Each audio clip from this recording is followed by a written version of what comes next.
Hello and welcome. We're going to do a quick breakdown for the job adjustments that have come through from the live letter.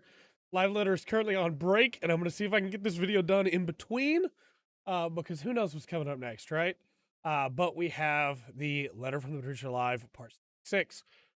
They covered the start screen, which looks great, and then got into the job adjustments. And with tanks, we are having defensive enhancements at optimal times will grant greater benefits. And they mentioned that it's not a direct parry because obviously server client side lag, but instead you'll get better benefits if you use a cooldown at the right time, which is really interesting. And I'm excited to see what happens there. Adjustments will ensure combos are not broken by ranged attacks. Thank goodness. That is, oh, thank you. And then there'll be parity between the physical and magical damage attributes of weapons at the same item level, and accompanying changes to attack action potencies. There's going to be some big changes here with physical and magical damage. And I'm really interested to see what's going on with that. But we obviously don't know anything right now. Paladin's Requiescat, that's how words work, will now be equally effective regardless of remaining MP, which is wonderful. It means you don't have to mess up or you don't have to not do your magical part of the rotation just because your MP was low. A 3-attack combo starting with Confiteor will now be added, and it looks incredible. And Paladin will also get an increase on the range for their gap closer, which is very nice. I'm very excited for Paladin. It looks really good. Warrior. Damage up effects can now be triggered and extended by AoE combos, which is marvelous. That's wonderful. Onslaught and Upheaval will no longer drain the beast gauge. Thank you. And a new action will be available upon execution of Inner Release. We also get to see some of the new moves. Job actions trailer, and they looked really good. Inner Release is also getting changed to a 60-second recast with 3 charges, which should make it where you always have it up for your rotations, which is very, very nice. After that is Dark Knight. Dark Knight's Salted Earth will now affect the area immediately around you and make a new action available instead of being targeted. Yoshi made the comment that he was having to use a macro to be able to use Salted Earth the way he wanted to, and so they just changed it. I know some people might be upset about this because they like to throw Salted Earth away from them, but I think this is just a net gain in my mind. Your Simulacrum will also gain a new action when you acquire one of the new job abilities. Don't know what that is yet, but seems cool. Delirium is getting the Inner Release treatment, 60 seconds with 3 charges, which is very nice. And then Plunge is also getting a 5 Yalm increase, just like Paladin, which is very cool. Gunbreaker, Savage Claw, and Wicked Talon will now swap in for Gnashing Fang on the hotbar, reducing the number of inputs. Continuation will be able to be used following Burst Strike, and a trait will raise the maximum number of cartridges to 3. All of this is just a net gain for Gunbreaker, basically. You have less stuff on your hotbar you have to deal with. Continuation can now follow Burst Strike, and extra cartridges just means more damage. It's just a flat grain. Gunbreaker's looking great. Then we have Melee. Fate will be changed to reduce physical damage dealt and will also reduce magical damage dealt, but it will do more physical than it will magical. Again, something going on there, and we don't know what yet. Adjustments will ensure combos are not broken by ranged attacks. So wonderful, so marvelous. And there will be parity between the physical and magic damage, just like before. When we get into our individual melee jobs, we have Dragoon, which Dragoon's got a pretty good deal here. More AoE, and because of something they say later on, it seems like Disembowel may be able to work on the AoE as well. And then a new action will be available upon successful execution of weapon skill combo rotation. You may look at those and go, well, that's not super exciting, although Dragoon AoE is very exciting. Dragoon also gets a Blood of the Dragon buff, which is really good in that it made Blood of the Dragon a trait instead of a skill, which means that you don't have to cast it anymore. It happens on its own now. When you get to the part where you would use Blood of the Dragon, you just have Blood of the Dragon. And I'm really excited for that. I think it's gonna make a big difference there. Spine Shatter Dive also will have 2 charges. Battle Litany has been changed to a 120-second cooldown. Lance Charge has been changed to a 60-second cooldown. Monk is getting a big change. Grease Lightning is being removed. Chakras will be unlocked at a lower level, and instead now when you use Perfect Balance, you get Masterful Blitz, which allows you to queue up abilities to do different abilities with your Blitz. And they're really cool, and I really like the look of it. I think that this is going to be a really interesting way to play Monk from now on, unless they change it again. You're losing the positionals, and you're losing shoulder tackle, but you get a new move that lets you rush to allies as well, which is pretty cool. Perfect Balance will also have 2 charges now, so you'll be able to use it even more often for even more blitzes. Samurai, the effects granted by Jinpu and Shifu can now also be applied by AoE combos, and a new action in the vein of Yaijutsu and Tsubama Geishi will now be available. Tsubama Geishi and Meikyo Shisui will also now have 2 charges. So, should be even more fun to play now. Samurai gonna be really strong. Ninja, actions linked to Raiton, Doton, and Huton will be added, and an action making it easier to apply Huton will be added, which is incredible. Just free Huton, here you go. But Shadowfang's getting removed.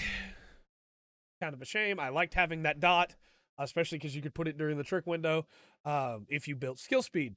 And then Bunshin is also getting a new additional action on top of it. So, very interested to see how that works. And then Reaper. Use a scythe to attack in tandem with their avatar, can serve as the avatar's vessel to unleash more powerful attacks, able to grant enhancements to parties, and unique and specialized actions give them an edge in specific combat situations. You got to see a little bit of Reaper gameplay. It looks really solid. They have a soul gauge and a shroud gauge, and you build up soul gauge by attacking or supporting your party members, and then you consume shroud gauge to be able to get your avatar form, which looks very, very cool. Like that a lot. Very excited to see what all happens there, but we don't know too much more about Reaper yet. From there, we went into your ranged physical DPS, which are getting the same parity, just like everybody else. Bard. Each of the 3 songs that Bard uses will make available a new action that applies a party-wide enhancement, which is pretty cool. And a new action will be available upon execution of Apex Arrow. Didn't really have much more to say there other than just, hey, I forgot to mention this, for all ranged, your mitigation will be adjusted to a 90-second cooldown, so it should line up with stuff more. But that was pretty much all they had for Bard. This seems really cool. I'm excited to see what it does, how it plays, what are the enhancements, you know? But Bard should feel more like a Bard with these songs now, which is very nice, because you get a new action for each one. Machinist got a chainsaw. And then also got a new action for the Queen, which is a punch added onto the end of it. Looks really good. Reassemble will now have 2 charges, which is great. And that's pretty much what Machinist got. I'm really excited for it, honestly. Chainsaw's going to be great. Dancer has a pretty big change, honestly. Weapon skill effects such as Flourishing Cascade will now be shared across single target and AoE skills. So you don't have to differentiate anymore with your buffs, with your effects from them, from the Cascade. New actions will also be available upon the execution of Technical Finish, Improvisation, and Devilment, which is very cool. Dancer should now be a lot easier to play. Also, you have a guarantee to build towards Esprit, so very, very nice. Looking forward to that for sure. Then we get into the magical ranged DPSs. Just again, Addle's effect will be changed to reduce magical damage dealt. It will also reduce physical damage dealt, but it will reduce more magical damage than it will physical damage. Black Mage is getting a pretty big change here. Enochian's becoming a trait, just like Blood of the Dragon. While under the effect of Astral Fire or Umbral Ice, you just get Enochian now. You don't have to worry about dropping it. You don't have to worry about... I guess you could still drop it, but you don't have to worry about turning it on. You just have it, which is really nice. Under certain conditions, swapping between Astral Fire and Umbral Ice will make new actions available, which is really cool. I like that idea a lot. I want to see what happens with those, and there was some fun talk about what do they call them, and it seems like they've decided to go with High Fyra, so we'll see. We'll see. But yeah, proc timers have been increased as well, so it should be a lot more fun to play Black Mage now, and Sharpcast has 2 charges. You know. From there, we get into Red Mage. A new action will be available upon execution of Scorch. Verflare, Verholy, and Scorch will be changed to AoEs, available as part of AoE rotations, and a defensive party-wide enhancement will be added. Also, because not only is it great enough that Verflare, Verholy, and Scorch are all AoEs now, and you can cast them as part of your AoE rotation, this new ability seems pretty good. We don't know yet what it does, but it seems pretty nice. Red Mage also got a lot of little things, right? Black and white mana costs have been lessened, and Manification gives you a full combo for free now when you use it. Mana gain has been adjusted to try and keep everything balanced so you don't just have that all the time. But displacement and engagement now have the same potency, so you don't have to choose between the two. And I mean, I guess now you could choose, but you don't have to because they're the same. And it seems pretty good. I'm excited to play Red Mage with these changes. I think it'll be even more fun to play now. And it should be our new AoE beast when it comes to ranged magical DPS. Summoner might as well be a new job. It got significant changes to job mechanics. All actions applying damage over time have been removed. It is able to summon Ifrit, Garuda, and Titan, not just Eggies, aspects of the primals themselves, and it can augment abilities with their elemental properties. So they showed some gameplay of this, and basically, instead of summoning the Eggies, you're summoning Ifrit, Ruby, Titan, Topaz, and Garuda Emerald, and each one of them allows you to use their abilities instantly. No cast time. So you summon Bahamut, then you summon one of those three, you go through all three of them, then you get Phoenix, and then you start it over again. And it looks really fun, and you can make, because you can adjust the size of them, it only adjusts it for you, everybody else still sees them at full size. You can make a tiny Ifrit. And I love that. Tiny Ifrit looks so cute. So yeah, super excited for that. I really want to play around with New Summoner, because it looks really good. Then we got into the healers. New actions that apply single target buffs will be added to each healer. Cast times for offensive spells will be reduced, and the limit break area of effect will be expanded to 50 mobs. Thank you. Thank you. So nice not having to rescue people before you can LB3. Yeah. This is good. And the cast times being reduced for offensive spells means that you can throw those out there while you're trying to weave everything, which is very good. White Mage, a functionally and visually distinct restorative field action will be added. Sure. Don't really get any more information about that. Just, yeah. Holy is getting a higher tier. Don't know what it's going to be called yet. I said High Holy, but that's probably not going to be it. And Fluid Aura is being removed because, I mean, other than Eureka and Palace of the Dead, where did you use Fluid Aura, honestly, right? I guess you did when you first got it, and that was about it. Then we got Astrologian. The sects are being removed. Diurnal and Nocturnal sect have been removed, and basic healing actions will be adjusted to have the same effects as if they were under Diurnal. And the effect of Divination will be changed. The seals used for new enhancements applied to self. I've seen a lot of people already going, well, this means Astrologian's dead, right? And I don't think so. I need to play it for myself to be sure. I do think it's definitely going to be different. I'm going to miss being able to dance between the two sects, right? But I'm still excited to try it. I think some of the new stuff it's got coming looks really cool. Redraw is losing its charges, but instead is going back to the way it used to be, where when you draw, you have the option of redrawing. You have a new AoE that heals and DPSs, because they wanted to give it something like Holy, although to me that sounds more like a size, but it doesn't stun.